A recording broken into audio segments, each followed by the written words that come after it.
Today I'm joined by Jon Butler. He is a solution expert at GT Maritime, and Jon has been in the maritime sector for about 10 years now, after spending time at Microsoft, and I actually worked in the digital crimes unit there myself. GT Maritime develops software solutions for maritime communications and cybersecurity, working with more than 17,500 vessels around the world. And Jon has an interesting perspective on how the maritime industry is tackling digitalization challenges. Jon, it's great to have you here. Thank you very much for having me. Jon, from your perspective, what are the biggest burdens to digitalization in the maritime industry today, and how has the sector evolved since your transition from Microsoft over 10 years ago? I think probably the biggest burden I would say is companies resistant to change, but companies unable to change with the regulations that are forever moving around in the industry and what the IMO dictates. So I think it's probably companies unable to move with the times quickly enough. And I think to answer the second point of your question, what I've seen in the last sort of 10, 11 years in the industry is um, there was always this when I joined in 2014, Videotel, the gap between what we were doing on shore in the enterprise space and the SMB space compared with what maritime was doing was 10, 15 years ahead, in terms of obviously the connectivity number one, but the systems and technologies and the interconnection between systems was just way behind what was going on, in the rest of the world. And I think in the last 10 or 11 years, I've seen that gap close. And I think probably COVID has accelerated that. And then, looking at the implementation of the AI technologies across the sector now, that's only going to shorten that gap. And obviously, things like the new LEO satellite technologies that are improving connection at sea, again, is just making that gap much smaller. There's also, if you think about some of the frameworks that technology companies are now introducing into the maritime industry, or the industry making use of those frameworks, things like OAuth and all different authentication platforms. I think also when I joined, there's probably a reliance on promoting C staff into IT positions.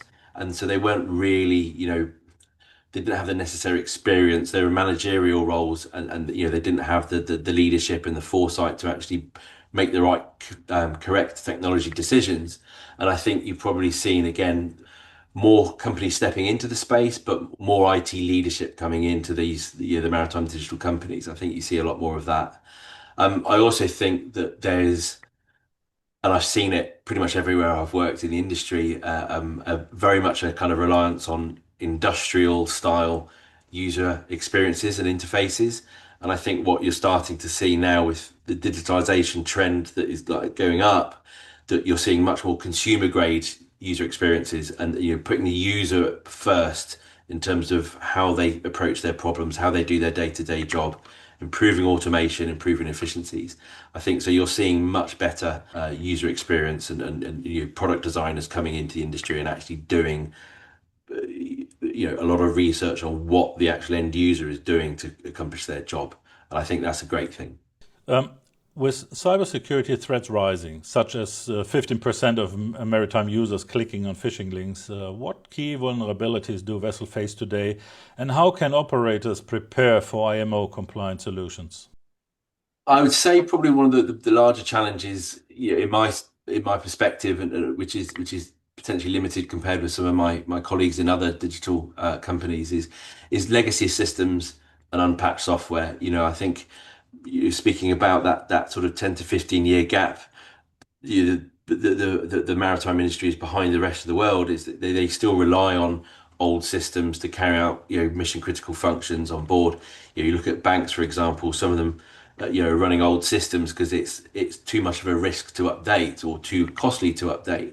So I think the fact that there's still this reliance on old platforms, that are potential vectors for attack and malicious activity is still a real concern. But I think fundamentally it's the human element involved in this. The seafarers. I think we can be doing a lot more to empower seafarers to understand the consequences of their action. Sharing a password for an email account with a colleague, could have quite significant consequences. So, shared email accounts, for an onshore company, um, they would not think about having a user or a group of users that's using the same login for a particular system or for an email box. Everyone has their own email account, everyone has their own systems and systems logins. You don't see that so much in the maritime industry, and I think that's a challenge we all need to face, because it is, you know, as you said, there's so much malicious activity takes place through email, and email addresses are so easy to hack. Obviously, talking about shared email accounts, you know, people are, bending the rules in order to achieve their results. Instead of having a separate email account, they share an email account, and as I said, that can be a potential vector for attack. But then, if you think about you using USBs, so when I was at Videotel, the only way to get data out to a vessel, large amounts of data out to a vessel, was via USB stick. Now, in today's modern world, that's a no-no, right? And a crewman plugging their phone into a bridge computer just to charge it actually presents a vector for attack. So I think training is a critical piece. And like I say, we talk about the human element, training those seafarers to understand the consequences of their actions. So looking at doing things like drills and offering up simulations as a way of sort of tackling that and making sure the seafarers understands what the consequences of his actions are when it comes to cybersecurity. It's not only the stuff, the crew on the vessel itself. I mean, we're talking in cybersecurity also about vendors coming on board, using the network and bringing their own devices. So that also poses a risk, doesn't it? Exactly, and yeah, there's an example where exactly that. Someone comes in, plugs their laptop into the network to get access to some data, and they don't have a protected machine. It's not part of the company's, the ship owner's company policy, and straight away you've got a vector for attack. Can you walk us through how GT Maritime's products like the new ship email service, GT Mail Plus or GT Replicate, address the real world challenges such as integrating ship shore systems or ensuring the secure data synchronization? Well, I think fundamentally email's here to stay, for the time being. So we process nearly 1.5 million emails a day across our customer base, and we know that there's EDI, system to system exchange. There's lots of communication between the charterers, the vessel owners, the cargo operators. There's so much information moving around via email.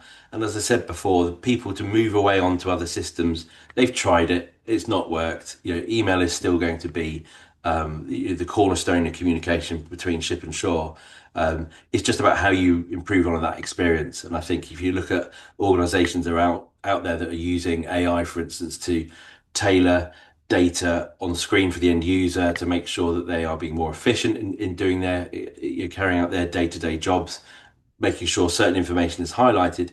That's where the focus should be, I think, for email. That's the focus that we intend to bring into GT Maritime to improve our email platform. And then looking at GT Replicate, which is moving large files from ship to shore and back again. In these days of greater connectivity, and moving video files, for instance, could be training software, could be training updates. Going back to my time at Videotel, that's it's just a normal way of for me to do my day-to-day job. I can just simply move a large file from one system to another without thinking about it.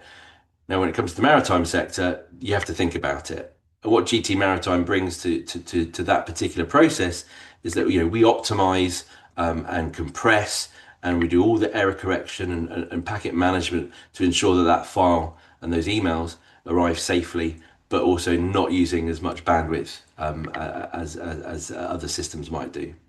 What recent innovations, such as the new news service for vessel crews or partnerships with CrowdStrike, is GT Maritime pursuing to enhance the cyber resilience? Well, that's a really, really good topic and one very top of mind for me at the moment. We're working on a new concept to improve the observability and the identification of assets on board a vessel. It's we're very much kind of wedded to the NIST IMO five pillar, the NIST cybersecurity framework. So those five pillars of identify, protect, detect, respond, and recover. They're the bedrock of what all companies should be doing in terms of following the cybersecurity guidelines.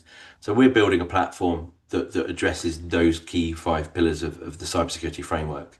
So step one is observability and identifying your assets, and then protecting them, and then recovering should you face an incident. Drawing from your Microsoft background, what tech lessons from the enterprise world have you applied to maritime, especially in bridging the digital divide for seafarers? I don't know. That's an interesting question. I think what I've observed, for, the difference between and the assumptions that I think that are made is that you can't make assumptions with the maritime industry. I think that is a mistake that a lot of companies have made. I've seen those mistakes being made myself, where you bring an outside consulting company or some level of expertise from shore, and they make assumptions and they make recommendations based upon those assumptions that are not applicable, and they don't understand why it's not applicable because they don't understand enough about the industry. And I think certainly my experience has told me that you can't make assumptions based upon what you learn onshore, and what you learn to the enterprise is not entirely relevant. There will always be that kind of overlap, but you need to really understand the problem domain before you make those assumptions. And I think, just because it works on shore doesn't mean it works on sea.